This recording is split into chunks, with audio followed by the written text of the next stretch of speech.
नमस्कार, आप सभी का आज के सत्संग में स्वागत है। ये सत्संग एक अच्छा अवसर है हम सभी को आपस में जुड़ने का।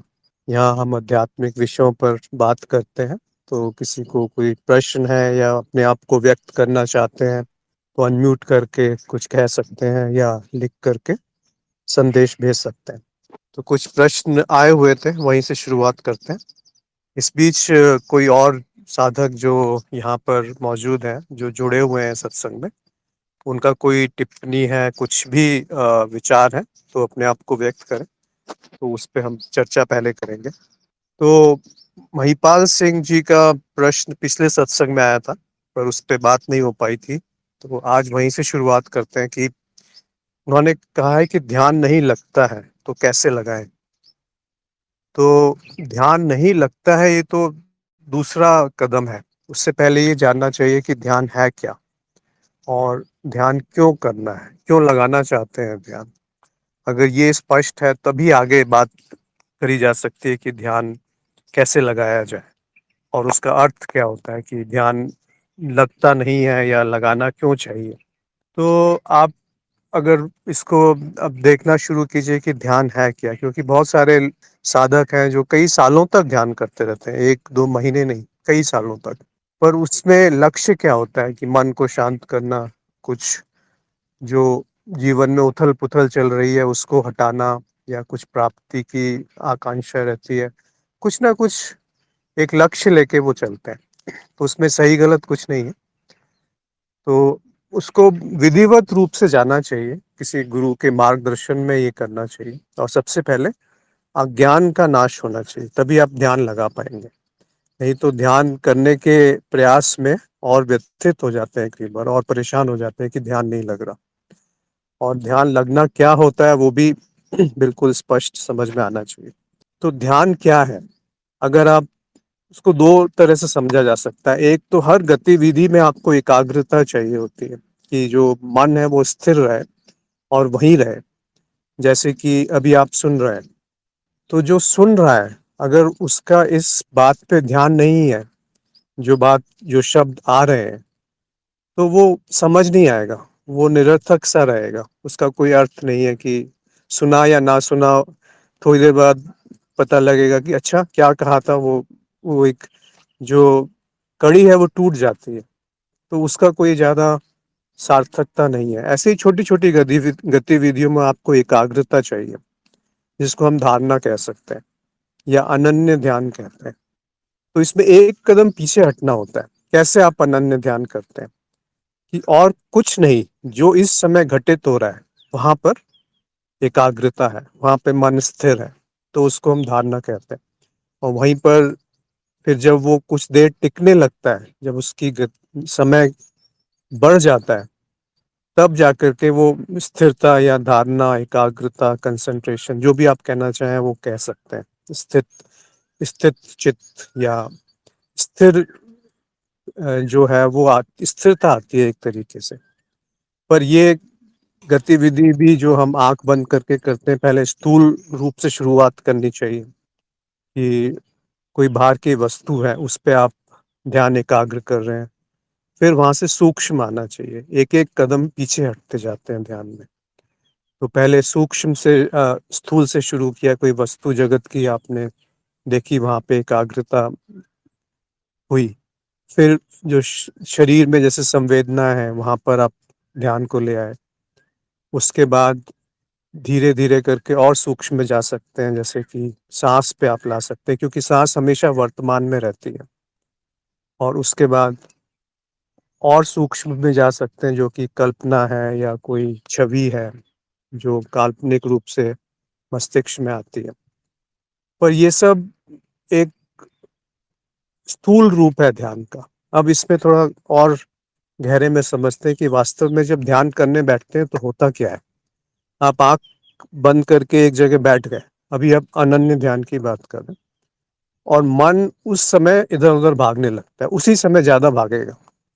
सबसे पहले जो पुराने अनुभव हुए हैं, जिसको हम स्मृति कहते हैं या याद कहते हैं, याददाश्त, वहां से कुछ ना कुछ उपजने लगेगा कि जो अनुभूत विषय है वो दोबारा से प्रकट होने लगेंगे, जो अनुभव हो चुके हैं पहले।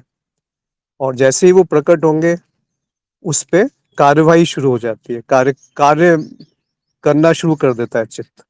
पहले मानसिक रूप से, फिर अगर ध्यान पक्का नहीं है तो उठ करके वो आप कार्य करना शुरू कर देंगे, कि अभी फोन में कोई मैसेज आया, कोई बीप बजी, तो वो देखना शुरू कर दिया, या कोई बाहर छुटपुट कुछ भी हल्का सा शोर हुआ, वहां चले गए।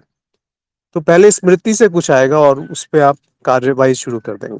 फिर होता है जो प्रमाण, यानी कि जो घट रहा है आसपास, कोई शोर, कोई ध्वनि, क्योंकि आंख तो बंद है और आप एक जगह बैठे हैं, या शरीर में कोई दर्द, उसको आप सीधा करना या सुधारना शुरू कर देंगे। तो जो बाहर से आ रही है, केवल ध्वनि ज्यादा आती है या गर्मी सर्दी लगना, तो उस पे अगर मान के चले कि आपकी जो आसन है वो स्थिर है, सुखपूर्वक है, तो केवल ध्वनि से विघ्न पड़ना शुरू होता है, ज्यादातर आंखें बंद है।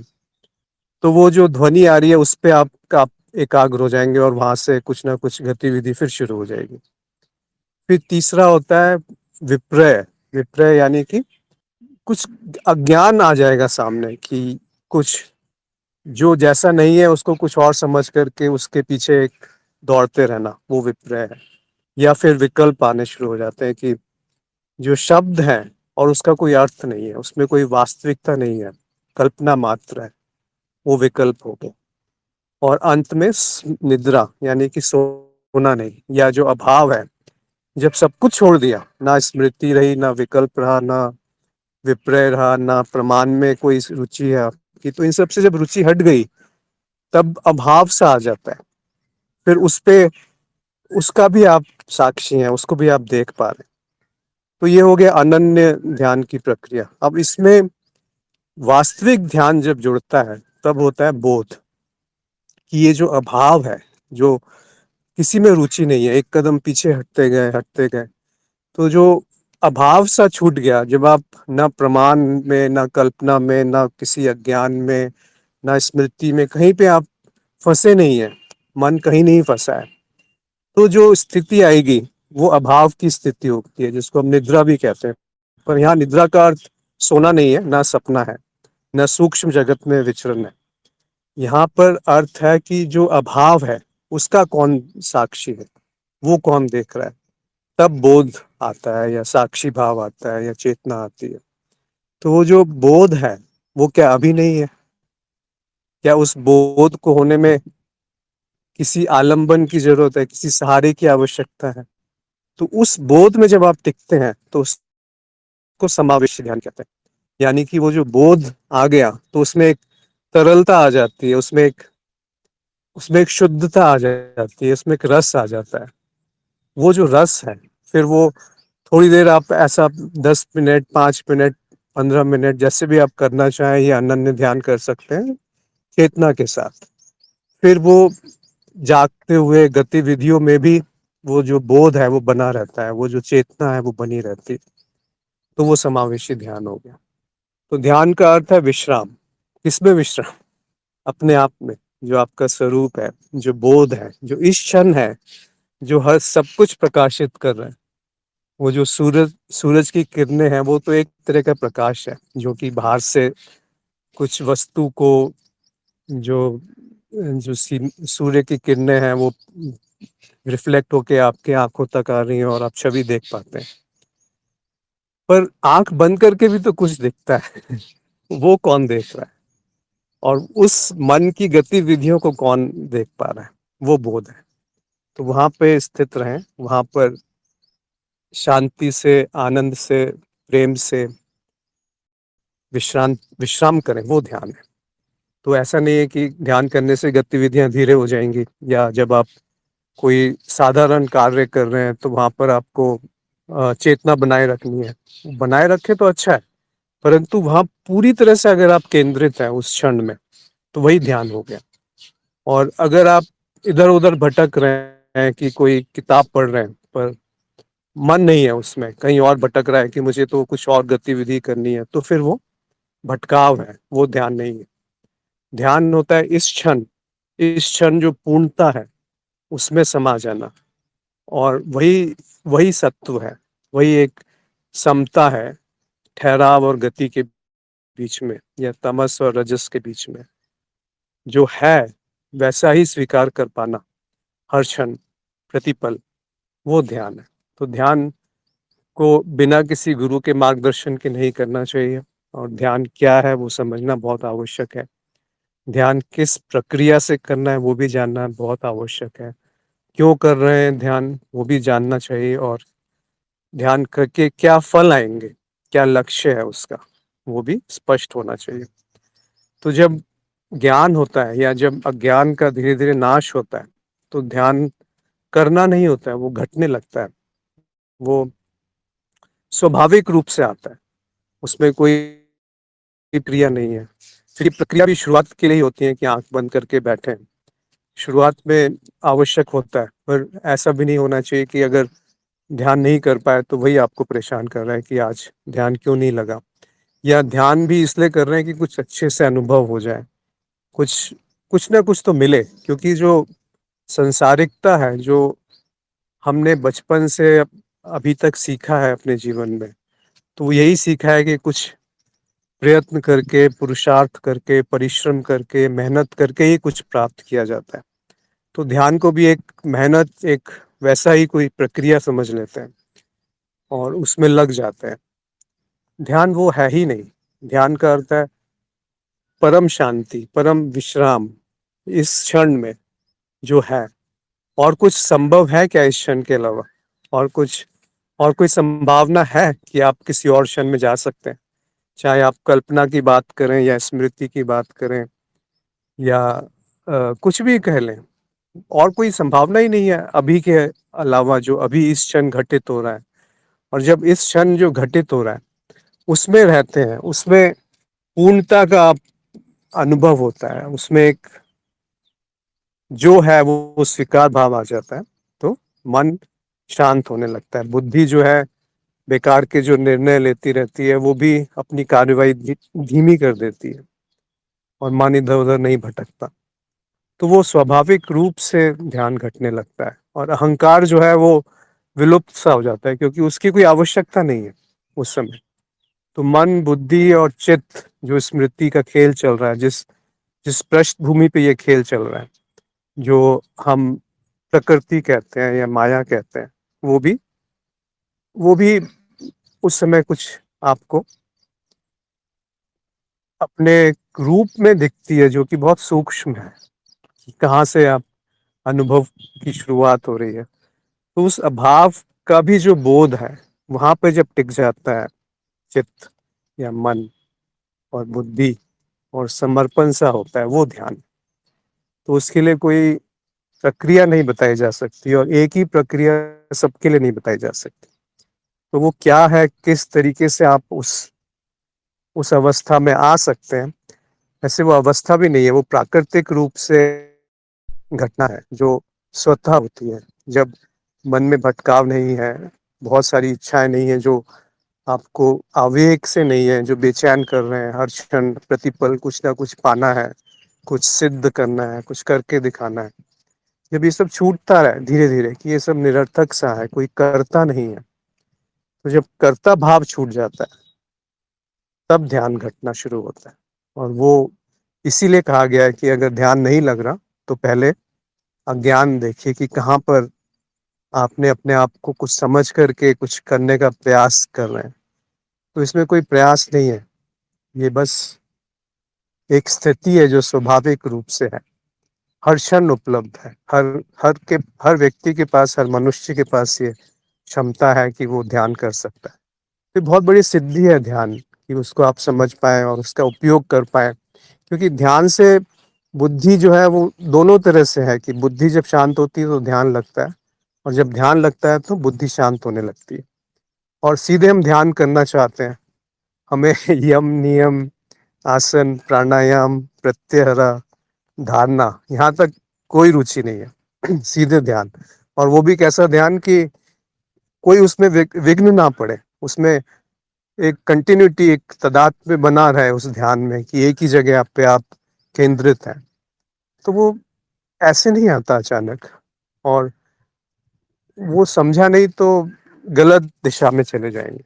इसीलिए इसको थोड़ा-सा मनन कीजिए और अपने अपने स्वरूप, अपने अनुसार उस पे आप कार्य कीजिए। किसी की देखा-देखी नहीं, कि एक व्यक्ति जो है वो बिल्कुल जड़ होकर के एक एक ही आसन में 2 घंटे बैठे हैं और वही ध्यान है। वो भी ध्यान है, पर वो आपके लिए हो सकता है उपयोगी ना हो। हो सकता है आपका शरीर वो उसमें सक्षम ना हो और वो करके आपके लिए उतना कोई लाभ नहीं है आपके लिए उससे जीवन में। तो मन शांत नहीं है तो ध्यान कैसे होगा? और जब ध्यान होगा तो मन स्वाभाविक रूप से शांत होने लगेगा। बुद्धि जो है, भटकाव जो है बुद्धि का, वो भी धीरे-धीरे खत्म होने लगेगा। जो निर्णय लेती रहती है हर क्षण, किसी न किसी को जज करती रहती है, क्या आवश्यकता है? जो है वैसा ही पूर्ण है। तो ध्यान पे यदि किसी को कुछ अपने विचार व्यक्त करने हैं या कोई संशय है, तो उस पे कर सकते हैं। अभी अगर किसी का कोई मत है इस पर, क्योंकि बहुत महत्वपूर्ण सा विषय है ये ध्यान। लोग इसका क्या का क्या अर्थ निकाल के अनर्थ सा कर रखा है ध्यान के नाम पर।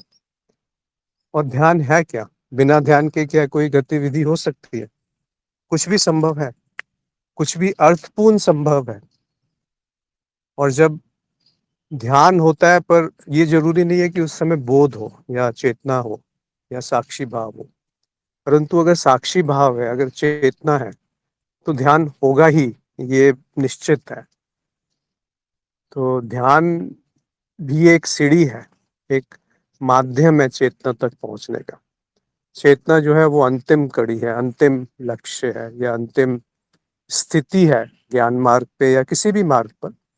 क्योंकि अगर बोध नहीं है, तो बोध तक कैसे पहुँचेंगे? ज्ञान का अर्थ क्या है कि आप स्वयं को जानने का एक एक प्रयास कर रहे हैं। एक प्रयास भी नहीं कहना चाहिए, एक एक लक्ष्य है कि मैं जानूँ मैं कौन हूँ।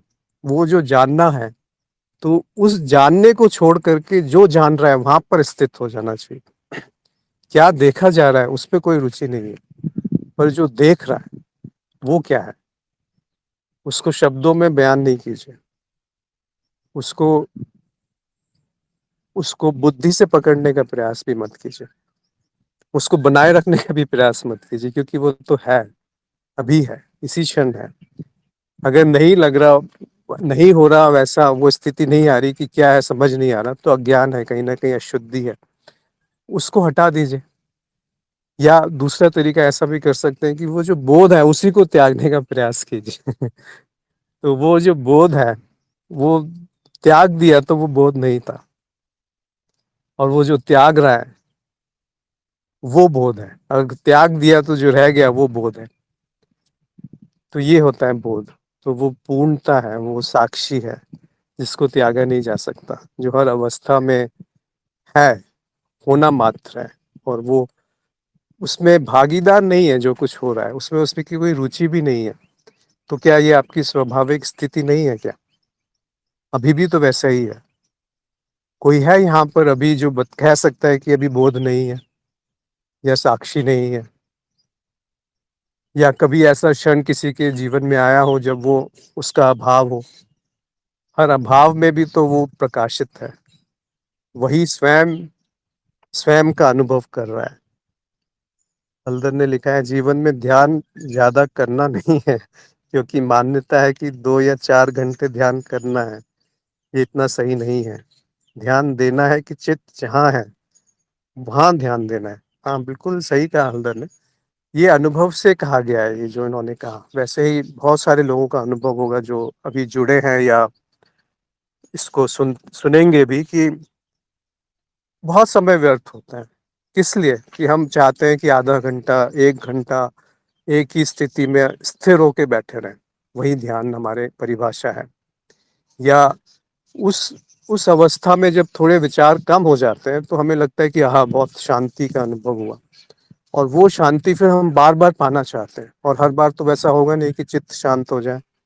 चित्त भी बहुत अपना जो खेल है या माया है वो रचता रहता है अनेकों रूपों में। तो जो हल्दर ने कहा कि कहाँ पर है चित्त, वो ध्यान दें। और वो जो जहाँ पर भी है वो मैं नहीं हो सकता। तो वो जो नकार रहा है इसको, जो कुछ भी है जो सब कुछ त्याग सकता है पर जिसको त्यागा नहीं जा सकता, वो बोध है, वो शांत है, वो आनंद है, वही प्रकाशित है, स्व प्रकाशित है और सबको प्रकाशित कर रहा है, और स्वयं को ही वो स्वयं के रूप में अनुभव करता है। तो यहाँ से हम फिर आगे चलते हैं। अगर किसी का कोई इसमें विचार है तो अपने आप को अनम्यूट करके भी कह सकते हैं कि कैसे अनुभव रहे ध्यान के बारे में, या कुछ अभी भी संशय है, संदेह है। देखिए, संदेह जो शब्द है, शायद पहले भी हमारी बात हुई है, वो क्या है? ध्येय के साथ एक होना संदेह है। तो जब संदेह नहीं रहता तब ध्यान घटता है, और घटता है ध्यान जब अज्ञान नहीं है, अशुद्धियां कम हो गई हैं, तब ध्यान है। अगर आपको ध्यान में स्थिति चाहिए तो अशुद्धियों के ऊपर ध्यान दीजिए कि क्या है जो उसे रोक रहा है स्वाभाविक रूप से घटने में। क्या अज्ञान बाकी रह गया जिसके कारणवश ऐसी कौन सी इच्छाएं बाकी रह गई जो अभी अभी भी तंग कर रही हैं? क्या ऐसी कोई इच्छा है जो तंग कर रही है? अगर है तो उस पे ध्यान दीजिए, पहले उसको पूरा कर लीजिए अगर साधन है।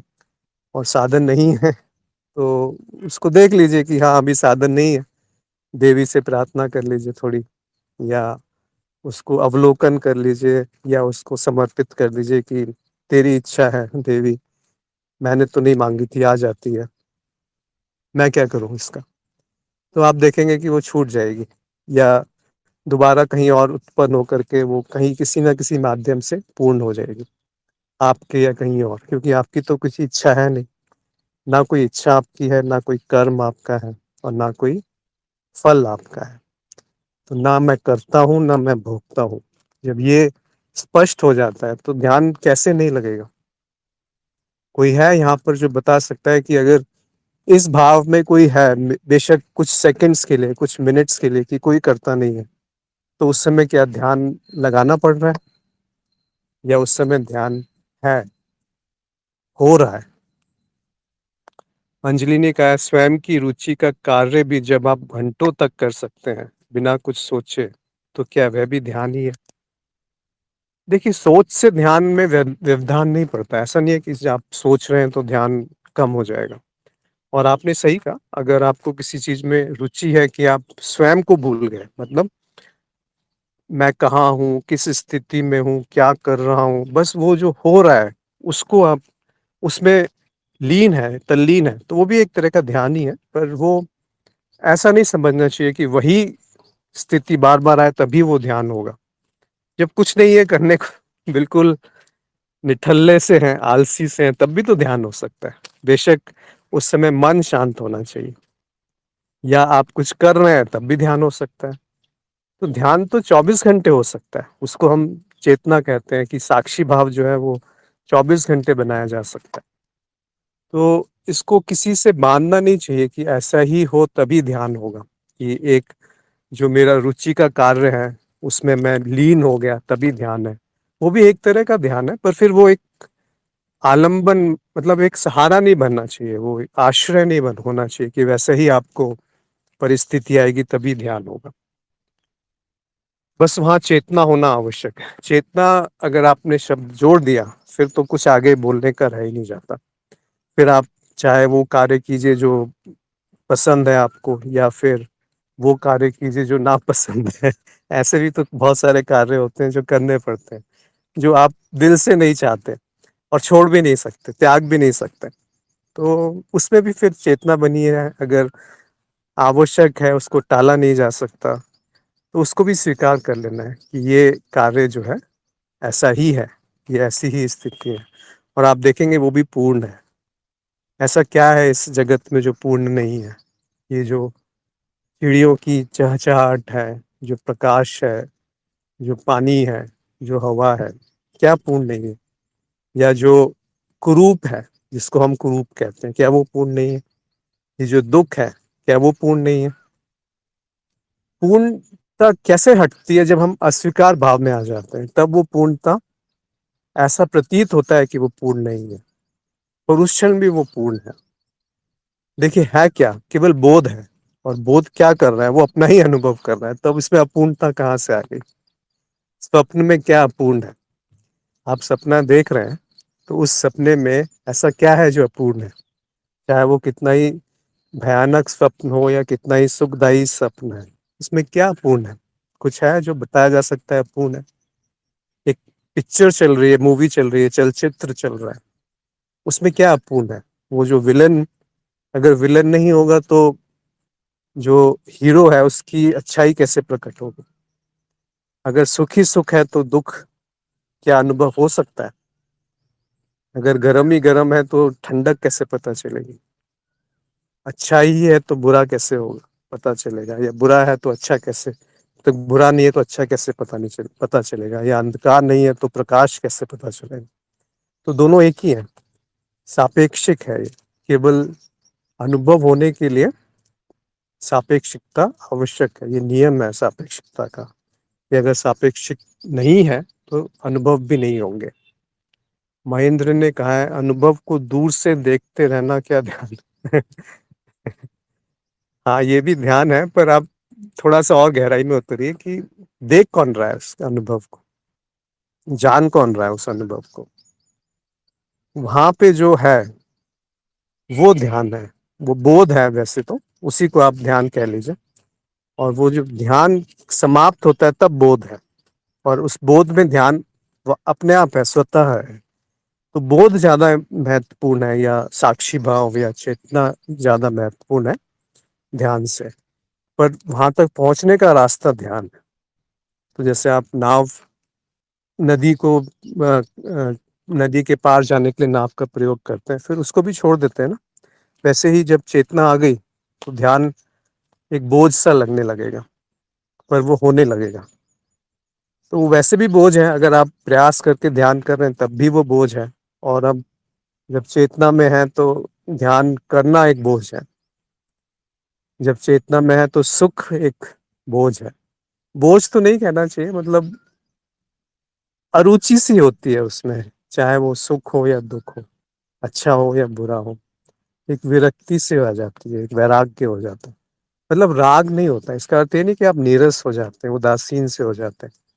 पर यह है कि कुछ अंदर से जो रस है, जो स्रोत है, वहां आप पहुंच गए। तो फिर क्या आपको रस देगा और बाहर से? और फिर वो रस, वैसे भी आप दूसरी तरीके से सोचिए कि जो कुछ भी सुख का अनुभव होता है उस समय अहम नहीं होता। और उस समय जो आनंद टपकता है वो कहाँ से आ रहा है? कहीं बाहर से आता है क्या वो? अगर बाहर से आता तो वो गतिविधि बार बार होने से, वो परिस्थिति, वो व्यक्ति हर बार आपको आनंद देता। पर हर घटना में, चाहे वो कैसी भी घटना हो, उसमें जो आनंद है, वो जो स्रोत है उस आनंद का, जो जहां से वो उत्पन्न हो रहा है, वो आप स्वयं है, वो आपका स्वरूप है। दिव्यकांत ने कहा है, ध्यान तो हर पल रहता है, ज्ञान में हो या ज्ञान में। ये ध्यान हमेशा तो नहीं रहता, मतलब हम सापेक्षिक रूप से यहाँ बात कर रहे हैं कि जिस गतिविधि में आप लीन है उसमें ध्यान रहता है। पर हमेशा ध्यान पूर्वक आप कुछ काम नहीं करते। आप बिना ध्यान के भी कई चीजें करते रहते हैं, जैसे आदत सी पड़ जाती है कई बार, तो उसमें ध्यान नहीं लगाना पड़ता, वो गतिविधियां अपने आप घटती हैं। तो और कई बार ऐसा होता है कि ध्यान है और उसमें काफी प्रयास करके आप ध्यान ला रहे हैं। और कई बार बिना प्रयास के आपको ध्यान है, जिसमें रुचि है, तो वहाँ प्रयास नहीं करना होता। जैसे कोई मूवी देख रहे हैं आप, और अच्छी अच्छी सी आपको रोचक लग रही है वो सिनेमा, तो फिर उसमें प्रयास नहीं है ना। वो वास्तव में वैसे ही आप ध्यान करने के लिए कोई प्रयास थोड़ी करना है उसमें। आप खाना भूल गए, सब कुछ भूल जाते हैं थोड़ी देर के लिए। तो जो रुचि पूर्वक है वहाँ ध्यान अपने आप लगता है, और जहाँ रुचि नहीं है तो ध्यान वहाँ से हटने लगता है। और कई गतिविधियां हम बार बार करते रहने से वो आदत सी बन जाती हैं, तो वो बिना ध्यान के भी हम कर सकते हैं। तो ध्यान को समझने की बहुत आवश्यकता है हमारे को, सब साधकों को, कि ये है क्या। और ये एक बहुत बड़ी सिद्धि है।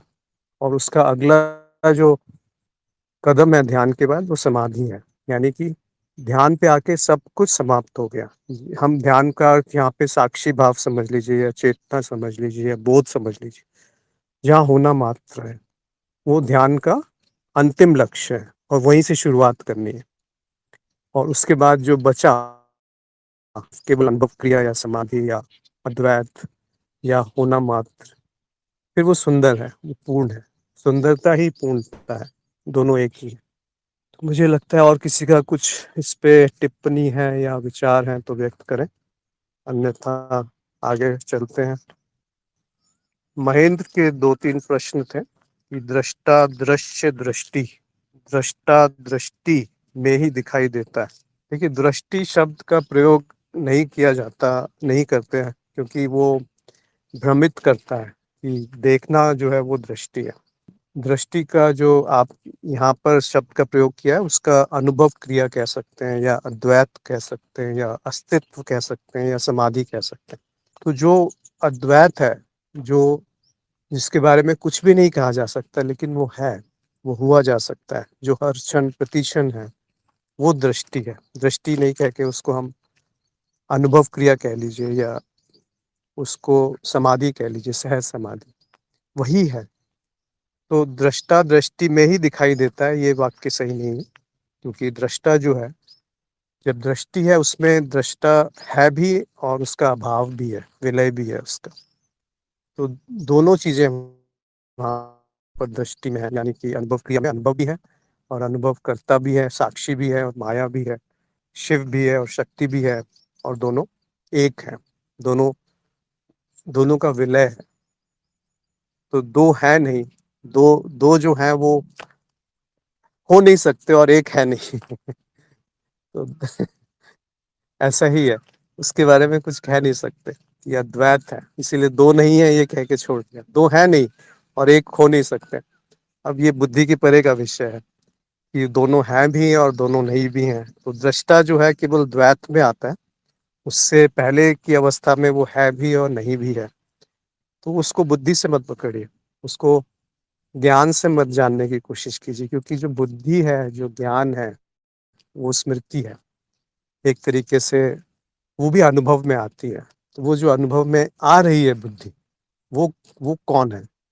वो बोध है, वो दृष्टा है, वो साक्षी है, वो अभी भी है। और वो अब अनुभव क्रिया में जब हम पहुंच जाएंगे तो दृष्टा है या नहीं है ये भी नहीं कह सकते, बस वो है। तो अनुभव करता अनुभव क्रिया में ही दिखाई देता है, ये वही आपने दृष्टा दृष्टि में ही दिखाई देता है, दूसरे वाक्य तरीके से लिख दिया।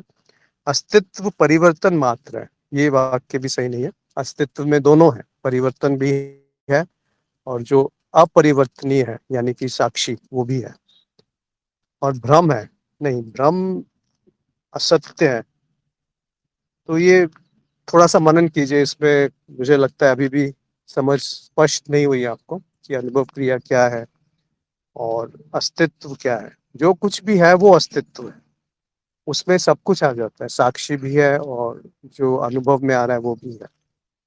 तो दोनों चीजें वहां पर हैं। और दृष्टि कैसी होनी चाहिए? जैसी है वैसी होनी चाहिए, उसमें कुछ नहीं कर सकते आप। अनुभव क्रिया को देखने की सही प्रक्रिया क्या है?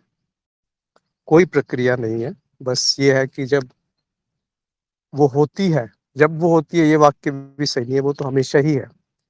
जिस क्षण आप ये जान सकते हैं कि अनुभव क्रिया है, एक बार आपने उसे देख लिया, तो फिर वो कहीं जा नहीं सकती। मतलब वो हर क्षण, हमेशा जब भी आप देखना चाहें वो दिख जाएगी।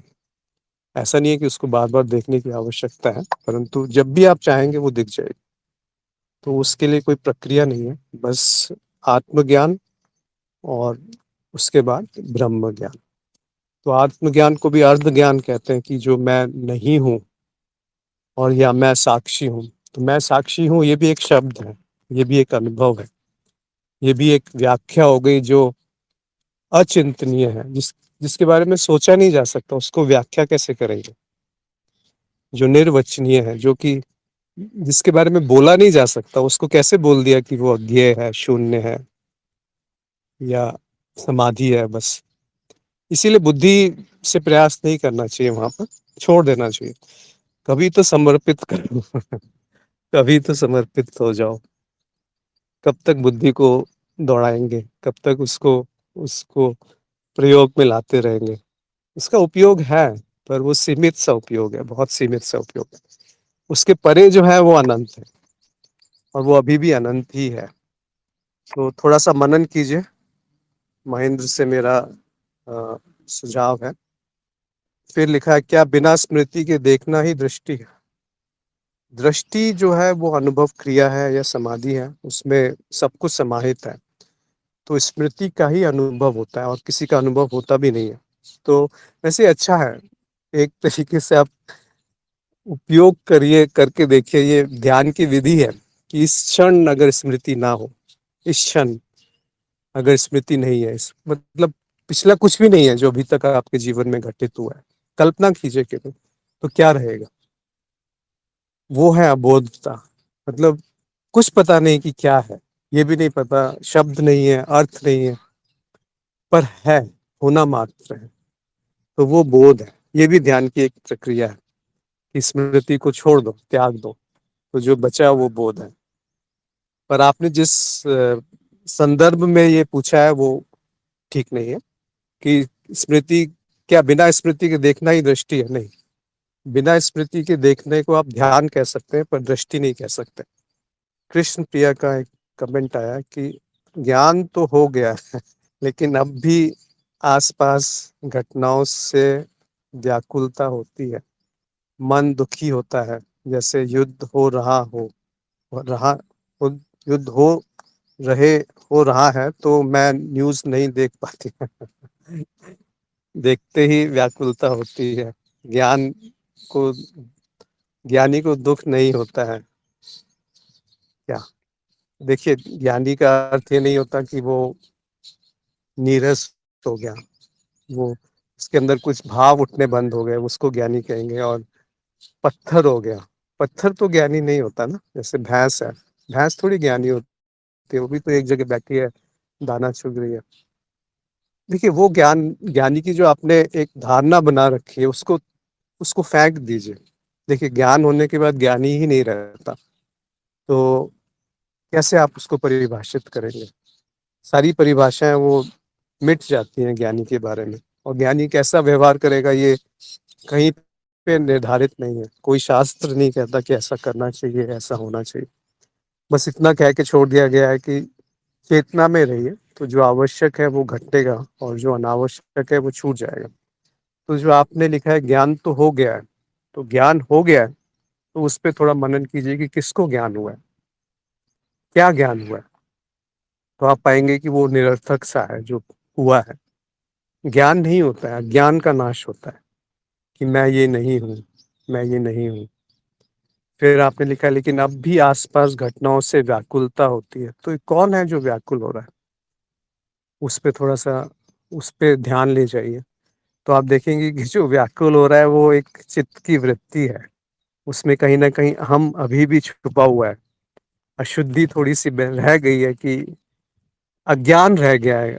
जो आपने लिखा है कि ज्ञान तो हुआ है, तो वो ज्ञान एक है कि सैद्धांतिक रूप से उसको जान लेना कि ये ज्ञान है और ये अज्ञान है, ये मेरा स्वरूप है और ये मैं नहीं हूँ, ये माया है, मैं माया का दृष्टा हूँ। ये सब जान लेना बहुत आसान है, अहम ब्रह्मस्मि, मैं ही ब्रह्मन। परंतु उसमें उतरना, उसको देख पाना, एक होता है श्लोकों को सुनना, एक है उसको देखना।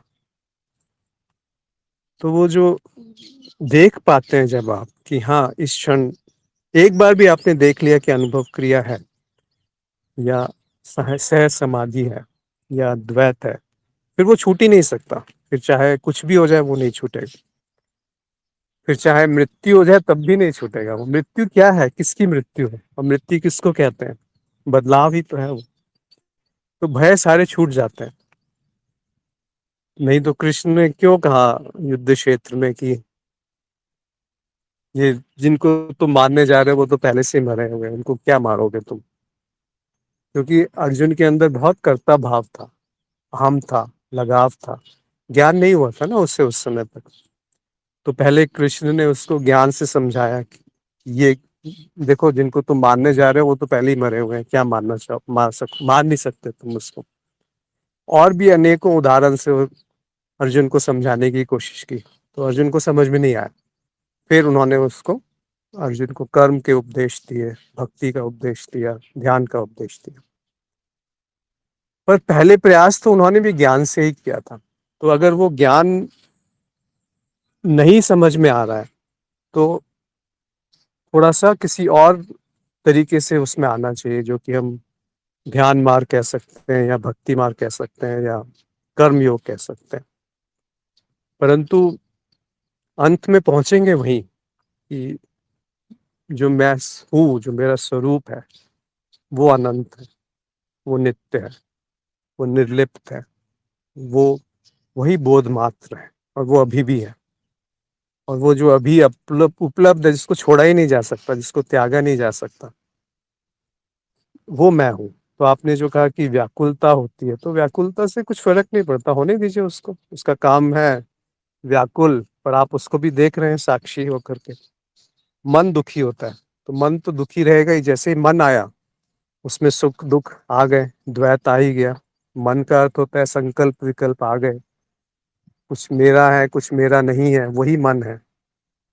तो जब ये मन आया, मन के आने से पहले अहंकार आ जाता है, अहम भाव आता है कि मैं हूँ। फिर मैं हूँ उसके होते ही मेरा होना आ जाता है कि मेरा कुछ है। मेरा जब कुछ आ गया तो अज्ञान आ गया। तो मन दुखी होता है तो कोई बात नहीं, मन दुखी भी होगा, मन सुखी भी होगा, उससे क्या अंतर पड़ता है। जैसे युद्ध हो रहा है, न्यूज़ नहीं देख पाते तो मत देखिए न्यूज़। मैं भी नहीं देखता, मैंने तो शायद 2 साल से न्यूज़ नहीं देखी होगी। न्यूज़ क्यों देखनी है? क्या आप ऐसा जानना चाहते हैं विश्व के बारे में? अगर आवश्यक है तो पता चल ही जाएगा, कोई ना कोई बता ही देता है कि वहाँ युद्ध हो गया, हाँ हाँ हो गया। तो वो जिस घटना में आपको कोई रस नहीं है, जो प्रिय नहीं लगती, और जिसको आप अवॉइड कर सकते हैं, मतलब ऐसा कोई बंधन नहीं है कि वो देखना ही है, वो करना ही है, तो छोड़ दीजिए ना उसको। ऐसा कुछ चुनिए जिसमें आपको रस है। ऐसा अपने कूड़ा कचरा क्यों भरना दिमाग के अंदर, और फिर उसको सोच करके दुखी होना, ये तो कोई समझदारी की बात नहीं है। देखते ही व्याकुलता होती है, जिस चीज से व्याकुलता हो सकती है और आपके पास ये ऑप्शन है, ये आपके पास उपाय है कि आप उसको उससे दूर जा सकते हैं, तो दूर हट जाइए। अगर आपके पास ये उपलब्धि नहीं है कि आप उससे दूर जा सकें, तो उसे स्वीकार कर लीजिए, या प्रार्थना कर लीजिए, या उसको अवलोकन कर लीजिए, चेतना में देख लीजिए। ज्ञानी को दुख नहीं होता। ज्ञानी ही नहीं होता तो ज्ञानी को दुख कैसे होगा? ज्ञानी को ना दुख होता है ना सुख होता है, ज्ञानी ही नहीं होता। इस पे थोड़ा मनन कीजिए कि अगर ज्ञान हुआ है तो ज्ञान यही होगा कि ज्ञानी मिथ्या है या व्यक्ति मिथ्या है। ज्ञानी मतलब व्यक्ति, तो ज्ञानी कैसे ये बड़ा विरोधाभास है यहाँ पर। अगर ज्ञान हुआ है तो ज्ञानी कैसे बच गया? कैसे बच गया? अगर आपको ज्ञान हुआ है तो इस क्षण जो घट रहा है वो समझ है, पर समझने वाला कोई नहीं। तो उस जो समझ है, केवल जो तीन चीजें होती है हमेशा, एक ध्यान करने वाला, एक जिस पे ध्यान किया जा रहा है, और एक ध्यान की प्रक्रिया, या एक जो ध्यान कहते हैं, मतलब ध्याता ध्येय और ध्यान, ज्ञाता ज्ञान और ज्ञेय, या इस तरह से कहा गया है ग्रंथों में। आप देखेंगे ये सत्य भी है कि हमेशा वो तीन में विभाजन रहता है, कि एक प्रक्रिया है, जैसे दृष्टा दृश्य, और एक प्रक्रिया कि देखा जा रहा है, पर वास्तव में ऐसा कुछ है क्या? वास्तविकता क्या है, या ये मनगढ़ंत चीजें हैं? आप देखिए, जब ध्याता और ध्यान एक साथ है, वही तो ध्यान है, वही तो विलय होना है। जब ध्याता ध्यान में जो ध्येय है, जिस पे ध्यान किया जा रहा है, वस्तु पे, व्यक्ति पे, जो भी कुछ है, उससे एक हो गया, तो क्या रहा? ध्यान। वही तो है दरअसल, और है क्या? तो ज्ञानी ही नहीं रहता तो वो दुखी सुखी कैसे होगा? और ज्ञानी दुख सुख का साक्षी रहता है, कि साक्षी है जो दुख और सुख को आते हुए देख रहा है, पर ना दुख से बंधा है, यानी कि दुख से दूर नहीं भागना चाहता, और सुख के पीछे नहीं भागता। वो है साक्षी। वैसे भी आप देखिए तो साक्षी क्या कुछ कर सकता है कि दुख के पीछे भागे? दुख से दूर भागे या सुख के पीछे भागे, ऐसा कुछ दिखता है आपको साक्षी में? वो तो बस बोध है, उसको वो प्रकाशित कर रहा है इस क्षण। और क्या उसके अलावा और कुछ सत्य है? तो मुझे लगता है कि इसका उत्तर आपको मिला होगा। अगर कोई संशय है तो आप पूछ सकते हैं। जीव तो होते हैं, साक्षी को नहीं। हाँ, जीव को होते हैं। देखिए, जीव भी क्या है? जीव की तीन परिभाषाएं हैं। जिसका जन्म हुआ है, जिसकी मृत्यु होगी, वो जीव है।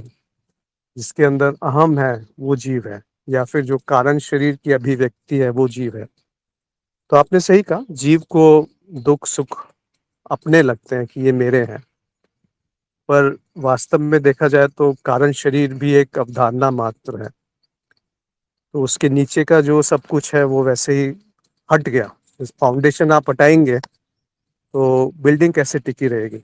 संभव है क्या? तो फाउंडेशन ही जब अवधारणा है तो सब कुछ हट जाता है।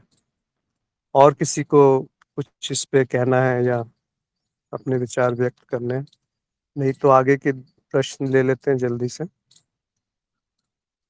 विमलेश का एक प्रश्न आया था कि आत्मगुरु या सदगुरु का परिचय क्या है, इनसे साक्षात्कार कैसे करें?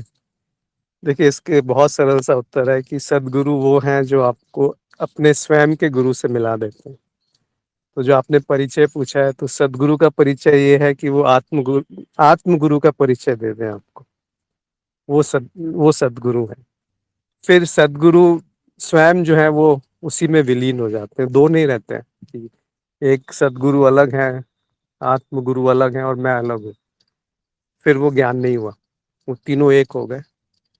तो वो ज्ञान है, वो पूर्णता है, वो सुंदरता है, वो शून्यता है।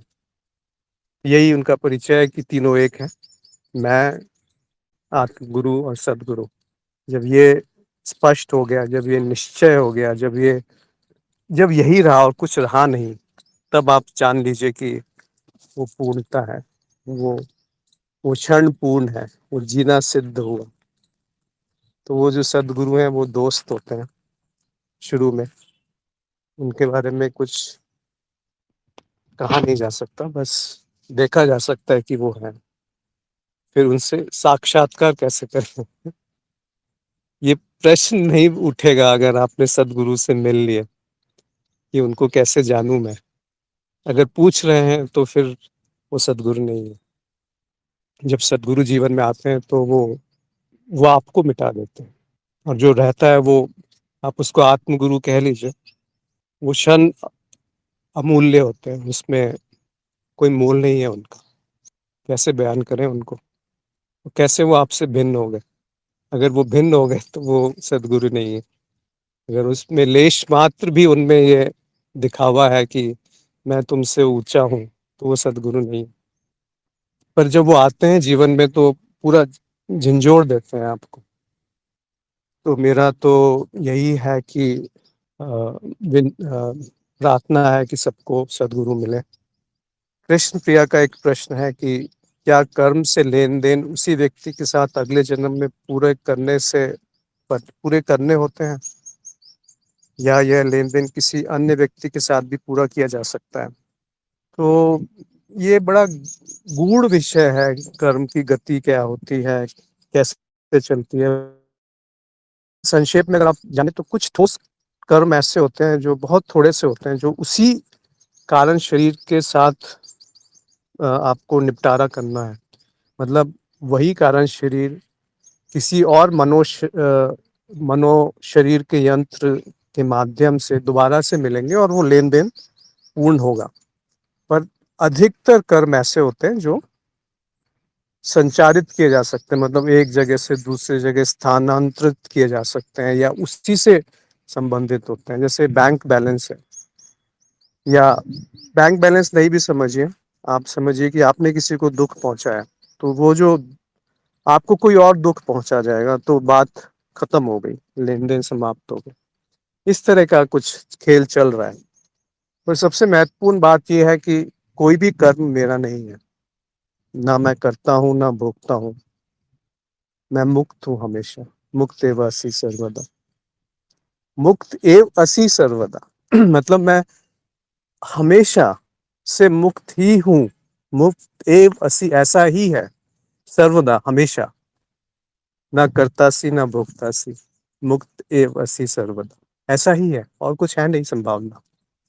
वो जो मुक्त है वो क्या है, उसको पकड़िए। तो इस प्रश्न में उलझने की कोई ज्यादा आवश्यकता नहीं है, बुद्धि को यहाँ पर भी विश्राम देना चाहिए कि कोई कर्म मेरा नहीं, मैं किसी कर्म का भोक्ता भी नहीं हूँ इसी कारणवश, क्योंकि कर्म ही मेरा नहीं है तो भोक्ता मैं कैसे हो गया। और ना कोई मेरी इच्छा है, ना मेरी इच्छा फल जो आते हैं वो भी मैं नहीं हूँ। इन सबको छोड़ देना चाहिए, त्याग देना चाहिए।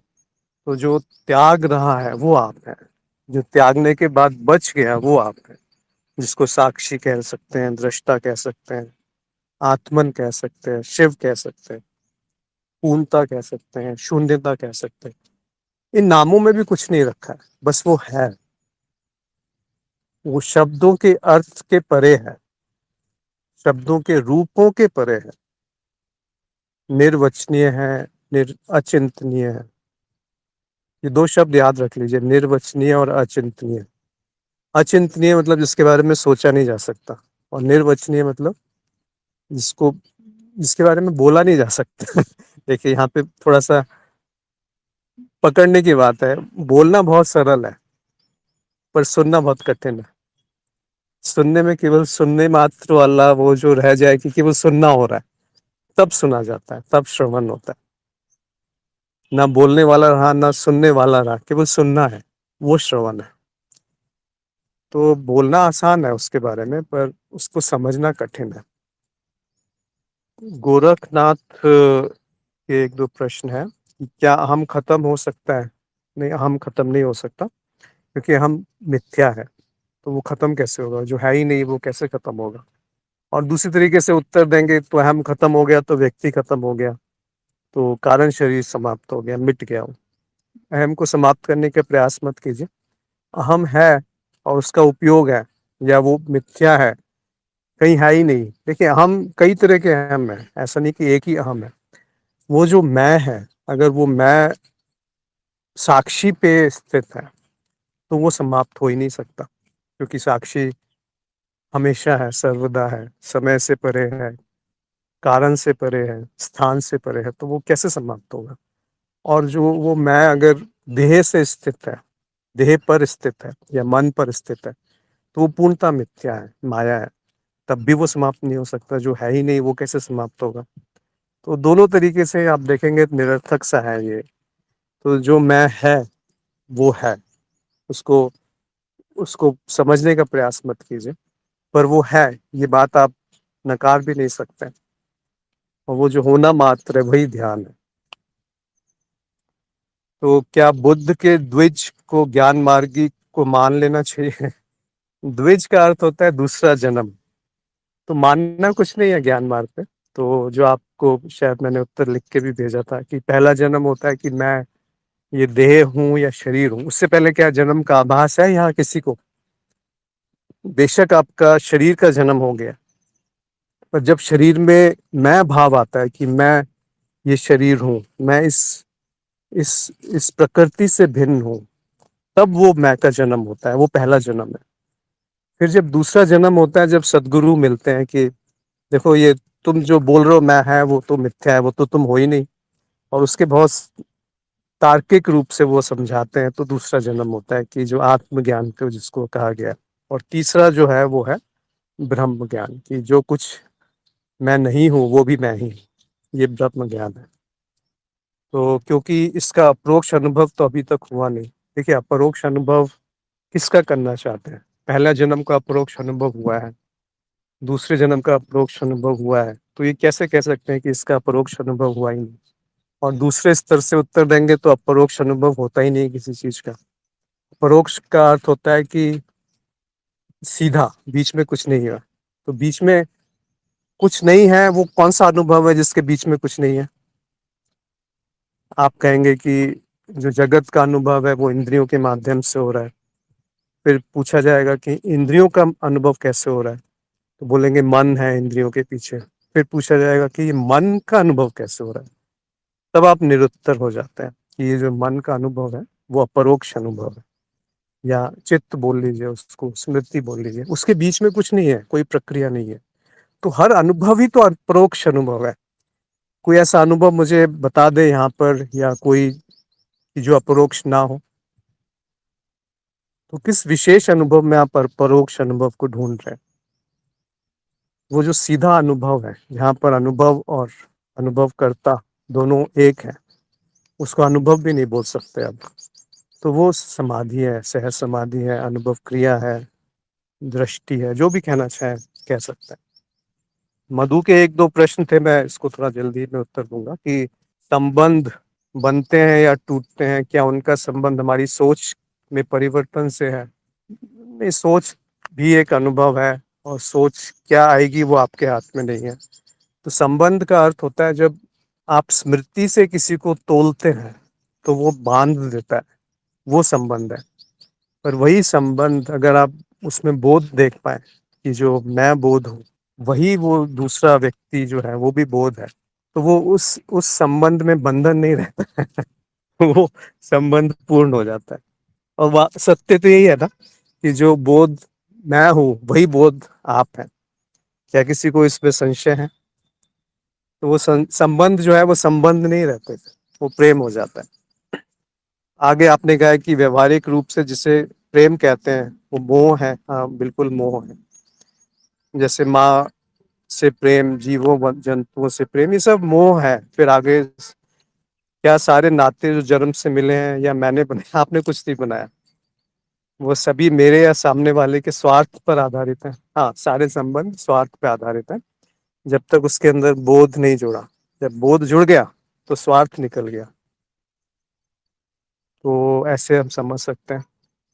मुझे लगता है कोई और प्रश्न है या कोई विचार जो आज हमने चर्चा की उस पे कहीं कोई संशय किसी का रह गया हो, या कोई और बात जो कुछ कहना चाहते हैं, या अपने अपने आप को व्यक्त करना चाहते हैं, तो अनम्यूट करके कह सकते हैं, पूछ सकते हैं, या लिख के भेज सकते हैं।